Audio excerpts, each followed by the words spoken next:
The Interstellar Combat Academy perched on Kharis Station like a monument to bureaucratic ambition, orbiting a dying star that cast everything in shades of amber and regret. Whoever had decided that training the galaxy's future elite warriors in the gravitational shadow of stellar death had either possessed a profound sense of irony or a complete lack of imagination. The station itself was a masterwork of engineering compromise, designed to accommodate 52 different species, whose ideas about appropriate living conditions ranged from pressurized methane atmosphere to direct exposure to hard radiation to please maintain constant telepathic background noise for optimal mental health. The result was a facility that looked like someone had taken architectural blueprints from every known civilization, thrown them into a blender with a generous helping of safety regulations, and then built whatever emerged from the chaos. Corridors twisted and branched to accommodate beings who moved by slithering, floating, phase-shifting, or what appeared to be controlled teleportation. The gravity varied by section in ways that would have given Newton a migraine, and the atmospheric processors worked overtime to maintain breathing environments that wouldn't immediately kill anyone important. Today marked the quarterly bonding protocol ceremony, an ancient tradition that had somehow survived the transition from primitive tribal rituals to interstellar military procedure without losing any of its essential absurdity. The ceremony matched Vex-class warbeasts with suitable combat partners through a selection process so mysterious that entire academic departments had been founded on the futile attempt to understand its underlying logic. These weren't ordinary military animals. They were living weapons capable of turning the tide of entire battles, creatures whose partnership could elevate a mediocre soldier into a legend and whose rejection could end military careers before they properly began. 317 cadets from across the known galaxy stood in formation within the station's primary assembly hall, a cavernous space designed to accommodate beings whose physical requirements defied conventional architecture. The Korathi Imperium contingent dominated the center of the formation, their natural combat armor gleaming under the artificial lighting, like a collection of walking monuments to martial excellence. Each Korathi stood exactly 7 feet tall, their chitinous exoskeletons bearing the ritual scars that marked them as born warriors from a culture that considered peaceful death a form of personal failure. Adjacent to them, the Nexari collective representatives maintained perfect synchronization, their shared consciousness allowing them to move as a single organism despite occupying multiple bodies. Their pale blue skin flickered with the subtle bioluminescent patterns that indicated active mental networking, a display of cognitive superiority that had intimidated enemy forces across 12 star systems. The Nexari had revolutionized tactical warfare through their ability to process battlefield information as a unified intelligence, making decisions with a speed and accuracy that individual minds simply couldn't match. The Void Walkers occupied their own section of the formation, though occupied was perhaps the wrong term for beings who existed partially outside normal spacetime. They flickered in and out of visible spectrum like living ghosts, their semi-corporeal forms shifting between states of matter in ways that made standard military equipment largely irrelevant. A Void Walker could phase through enemy defenses, materialize inside hostile positions, and disappear again before conventional weapons could target them effectively. Near the rear of the formation, looking about as impressive as a collection of spare parts waiting for assembly, stood the human contingent. 15 individuals who had somehow qualified for elite combat training despite belonging to a species that most military databases still classified under recent additions, with a footnote about potential support applications. Cadet Riven Blackwood occupied the back corner of the human section, maintaining regulation posture while simultaneously trying to achieve invisibility through pure force of will. The humans were, by any objective measure, the least impressive specimens in the entire assembly. No natural armor, no exotic abilities, no technological enhancements that weren't available as aftermarket modifications. They looked like someone had taken the basic template for sentient life and forgotten to add any of the interesting features that made other species suitable for military service. Their presence at the ceremony was widely regarded as a diplomatic courtesy, a gesture toward the species that had recently joined the galactic community and needed to feel included in important events. The bonding protocol itself dated back to the earliest days of interstellar warfare, when the first Vex-class warbeasts had been discovered on the abandoned worlds of the predecessor civilization. These creatures possessed intelligence that bordered on sapience, combat capabilities that could level city blocks, and selection criteria that defied every attempt at scientific analysis. They chose their partners through instinct, intuition, or some combination of factors that had resisted centuries of xenobiological research. Warbeasts didn't bond with strength or intelligence or tactical skill in any predictable pattern. They selected partners based on compatibility factors that existed somewhere beyond measurable characteristics, following ancient instincts that had been refined over evolutionary timescales that made recorded history look like a brief footnote. The successful partnerships produced combat teams so effective that military strategists built entire operational doctrines around their capabilities. Commander Varix of the Korathi Imperium stepped forward to begin the formal ceremony, her voice carrying the kind of authority that could stop small wars through sheer intimidation. The opening rituals required acknowledgement of the ancient traditions, formal recognition of each participating species, and ceremonial invocation of the bonds that connected warrior to beast across the vast darkness between stars. The speech was delivered in 17 different languages simultaneously, creating a cacophony that would have impressed professional linguists and confused everyone else.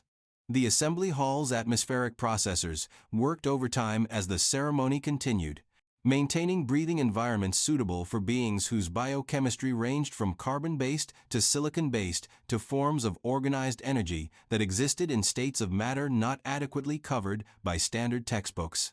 The gravity generators hummed with the strain of accommodating species whose preferred conditions varied from 1/10 standard gravity to pressures that would flatten most creatures into decorative puddles. Then the containment barriers retracted, and everyone remembered why they were really there. Shadowmaw emerged from the holding chambers like a force of nature that had decided to attend a formal gathering. The warbeast stood nearly 30 feet tall, his obsidian hide absorbing light in ways that seemed to create patches of concentrated darkness around his massive form. 6 limbs ending in claws that could carve through starship armor supported a body built for destruction on a scale that made conventional weapons seem quaint. His head, roughly the size of a small spacecraft, housed sensory organs that could detect threats across multiple dimensions of spacetime. The creature's presence filled the assembly hall the way darkness fills a room when the lights go out completely, and with an authority that made questioning it seem like a category error. Plasma energy flickered between his teeth when he opened his mouth, creating the kind of display that reminded everyone present why warbeasts were considered strategic assets rather than merely exotic pets. The Korathi contingent straightened into postures so rigid they could have been used as architectural supports.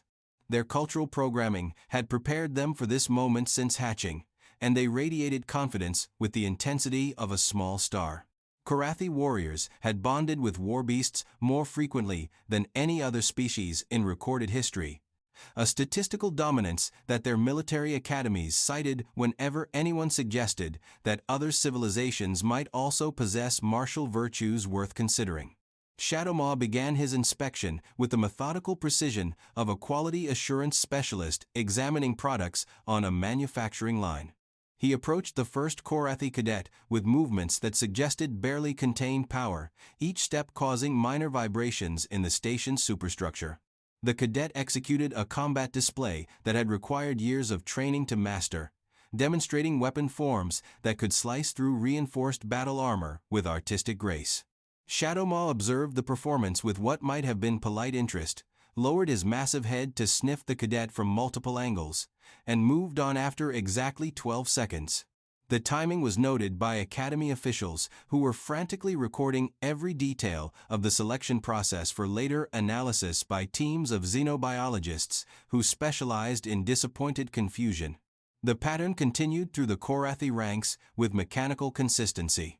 Perfect specimens of warrior evolution demonstrated their obvious qualifications for partnership with a living weapon, received thorough olfactory examination, and were dismissed with the casual efficiency of someone sorting mail. By the 10th rejection, the Korathi commander's expression had progressed through confusion and surprise to the kind of barely contained fury usually reserved for diplomatic incidents.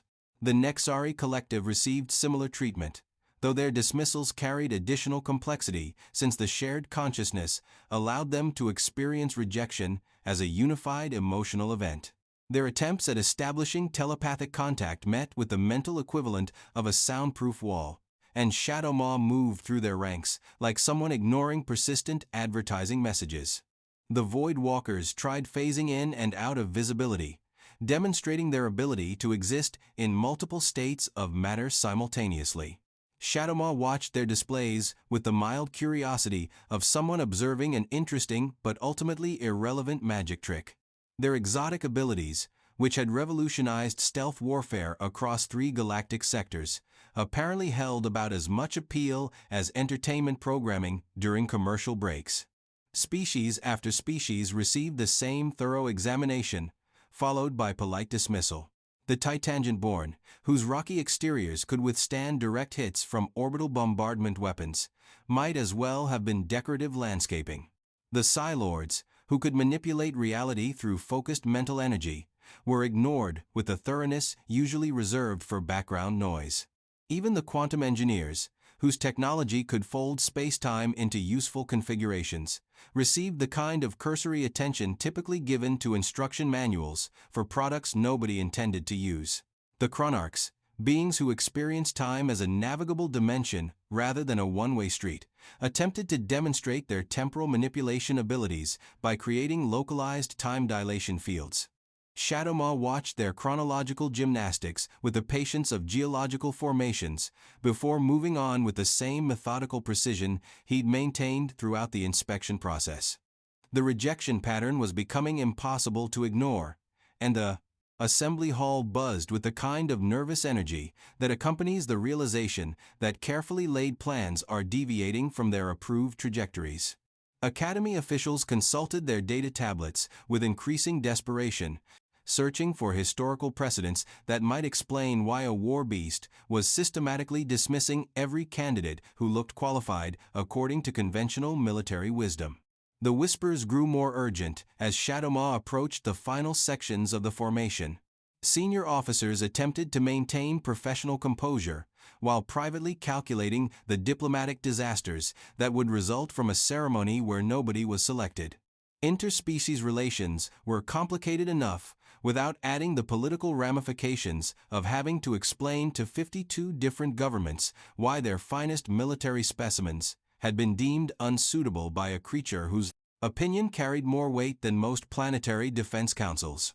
By the time Shadowmaw reached the human section, the assembly hall had fallen into the kind of expectant silence usually associated with public executions and tax court proceedings. The war beast paused before the small group of humans, his massive head tilting slightly as if he was reconsidering whether they warranted the energy expenditure of a proper inspection. The humans, to their credit, maintained military bearing despite looking like someone had accidentally invited office workers to a superhero convention. They possessed no obvious qualifications for partnership with a living weapon, no cultural traditions of martial excellence, no technological advantages that weren't available as standard equipment modifications. Their most impressive collective feature was their apparent determination to avoid making eye contact with a creature that could step on them without breaking stride. Riven had spent the entire ceremony trying to convince himself that being overlooked would actually represent the recroncy, optimal outcome. After all, humans had only joined the galactic military structure 47 years ago, and their contributions had been limited to technical support and logistical coordination.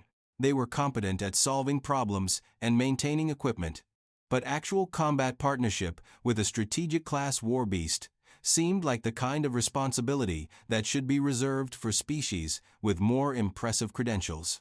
Shadowmaw began examining the human cadets with an approach that differed subtly from his treatment of the other species. The casual dismissiveness was replaced by something that resembled actual interest, as if he'd finally encountered specimens worth serious consideration. He inspected the first human with the thoroughness of someone conducting scientific research, his sensory organs analyzing everything from biochemical signatures to electromagnetic field patterns. The first several humans received comprehensive examinations before being rejected, but these dismissals carried weight rather than the perfunctory dismissal that had characterized his treatment of the supposedly superior species. Shadowmaw was making actual decisions, rather than simply eliminating obvious non-candidates, evaluating each human according to criteria that remained mysterious, but were clearly more complex than the simple incompatibility he demonstrated with everyone else. When Shadowmaw reached Riven, the assembly hall had achieved the kind of absolute silence usually reserved for religious experiences and natural disasters. Every sentient being in the facility focused their attention on the interaction between the massive war beast and the human who was trying desperately to look like professional military material, despite his uniform's apparent determination to suggest otherwise. Shadowmaw lowered his enormous head until his sensory organs were level with Riven's face, a positioning that required the war beast to fold his massive frame into a configuration that looked profoundly uncomfortable, but which he maintained with the patience of continental drift. The examination that followed was exhaustive to a degree that bordered on the archaeological, covering everything from breathing patterns to involuntary muscle responses to the subtle electromagnetic signatures that accompanied human neural activity. The inspection continued for what felt like several geological epochs, but was probably closer to 8 minutes, during which every individual in the assembly hall held their breath and tried to process what they were witnessing. War beasts didn't conduct extended evaluations unless they were seriously considering a candidate, but the possibility that Shadowmaw might actually select a human challenged fundamental assumptions about military capability that had guided galactic strategic thinking for centuries. Then Shadowmaw sat, folding his massive limbs beneath him in the unmistakable position that indicated a war beast had made his selection. The movement was deliberate and final, the ancient signal that a bonding choice had been completed and would not be reconsidered. His luminous eyes remained fixed on Riven, with the kind of unwavering attention usually reserved for matters of critical strategic importance. The silence that followed was the kind that accompanies paradigm shifts and the collapse of carefully maintained worldviews. Academy officials stared at their recording equipment as if the devices might suddenly display information that would make sense of what had just occurred. Representatives from 51 other species struggled to process the implications of being passed over in favor of candidates whose qualifications could fit on a small index card, with room left over for personal notes. Commander Varix approached the bonded pair with movements so careful they could have been used as instructional material for diplomatic protocol courses. The formal confirmation process required her to activate the ancient communication matrices that would allow Shadowmaw to express his choice in terms that could be officially recorded and transmitted to the relevant governmental authorities across the galaxy. The war beast's response, when it emerged through the translation systems, struck the assembly hall like a lightning bolt made of pure bewilderment. Handler of Storms. The designation made no immediate sense to anyone present, including Riven, who was reasonably certain he'd never handled anything more meteorologically significant than an umbrella during unexpected weather. Storm handling wasn't mentioned in human military training curricula, nor did it appear in any of the Academy's extensive theoretical coursework on war-beast partnership dynamics. The phrase seemed to reference some aspect of human capability that had escaped the attention of every xenobiologist and strategic analyst in known space. But Shadowmaw radiated satisfaction with his choice, and war beast selections were considered legally binding by every civilized government in the galaxy. The ancient creatures had maintained a perfect success rate in handler selection across recorded history, even when their choices seemed to contradict logic, statistical analysis, and common sense. Their judgment was considered so reliable that questioning a war beast's decision was regarded as not just foolish, but actively dangerous to interstellar stability. The formal bonding ceremony proceeded with the kind of stunned efficiency that accompanies unexpected but legally mandated developments. Riven found himself standing before Shadowmaw, while Commander Varix recited the ancient words that would create a partnership lasting until death, her voice carrying the bewildered tone of someone performing religious rituals in a language she didn't fully comprehend. The mental connection, when it formed, was nothing like the gradual awareness process described in Academy theoretical coursework. Instead of the gentle introduction that supposedly characterized war-beast bonding, Riven was engulfed by a tsunami of ancient knowledge and perspective that threatened to overwhelm his human consciousness entirely. Shadowmaw's mind was vast beyond comprehension, containing memories of battles that had shaped galactic history and insights derived from observing the rise and fall of entire civilizations. Beneath all that accumulated wisdom and experience, Riven sensed something that felt remarkably like amusement. Shadowmaw found the entire situation genuinely entertaining, as if he'd been waiting an extended period for someone to surprise the galaxy's carefully organized expectations. The warbeast's satisfaction with his choice radiated through their new mental link, with the warmth of a puzzle finally solved and a job well done. Through their connection, Shadowmaw began sharing the knowledge that explained his unexpected selection. Humans, it appeared, possessed a characteristic that had escaped the notice of every other species in the galaxy despite its fundamental importance to warbeast partnership effectiveness. While the Korathi pursued perfect discipline and tactical precision, while the Nexari sought absolute cognitive control through shared consciousness, while the Void Walkers mastered exotic states of existence, humans excelled at something far more valuable: thriving in chaos. They didn't just survive unpredictable situations, they actually performed better when everything was collapsing around them in spectacular fashion.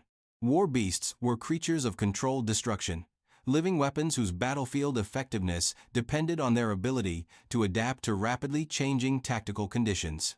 They needed partners who could dance with chaos, rather than attempting to impose order upon it, who could make critical decisions based on intuition rather than established protocols, who could maintain effectiveness even when all available information suggested that success was mathematically impossible. Every other species approached tactical problems by trying to establish control and impose their superior capabilities upon chaotic battlefield conditions. Humans did something far more effective.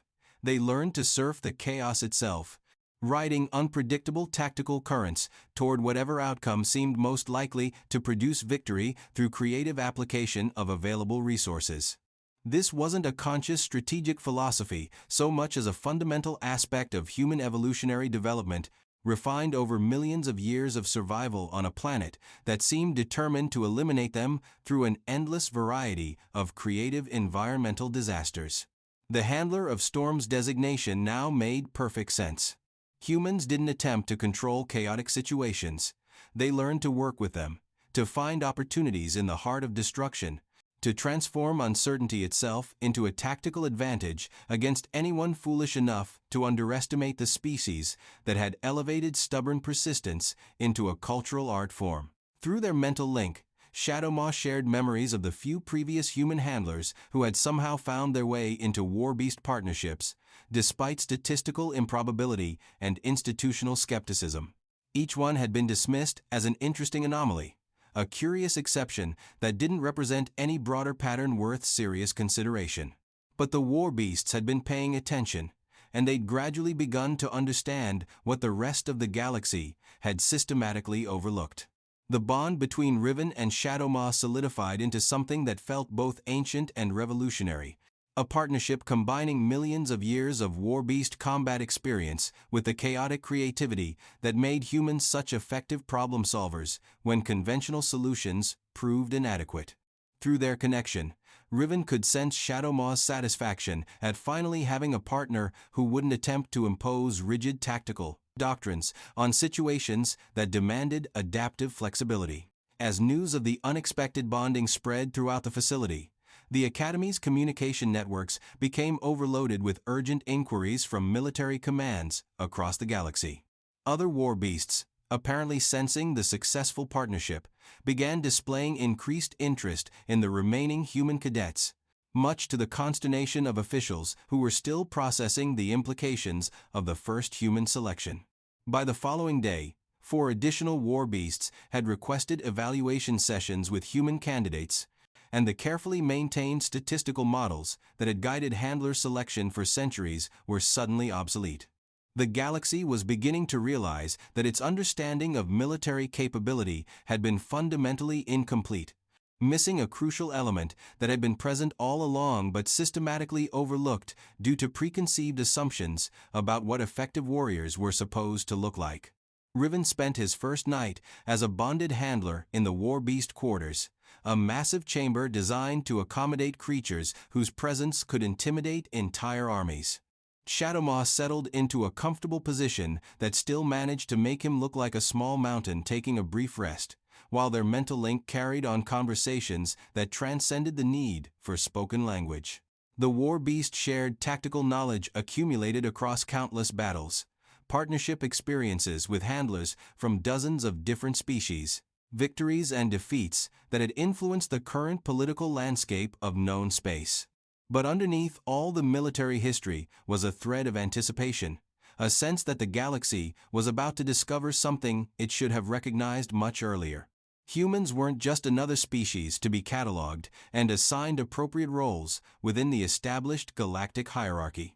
They were the missing component in an equation that every other civilization had been trying to solve through applications of superior technology and overwhelming firepower. The secret wasn't in building more advanced weapons or training more disciplined soldiers. It was in learning to work with uncertainty rather than against it. The irony would have been obvious to anyone willing to examine the situation objectively. The species that everyone had dismissed as recent arrivals, with limited military potential, was actually the key to unlocking the full tactical effectiveness of the galaxy's most powerful weapons. Humans didn't look like traditional warriors because they'd evolved beyond the need to appear intimidating. They'd learned to achieve victory by being systematically underestimated, by transforming their apparent disadvantages into tactical assets that their enemies never anticipated. As Riven gradually adapted to the constant presence of Shadowmaw's consciousness in his mind, the mental link carried echoes of ancient satisfaction and anticipation.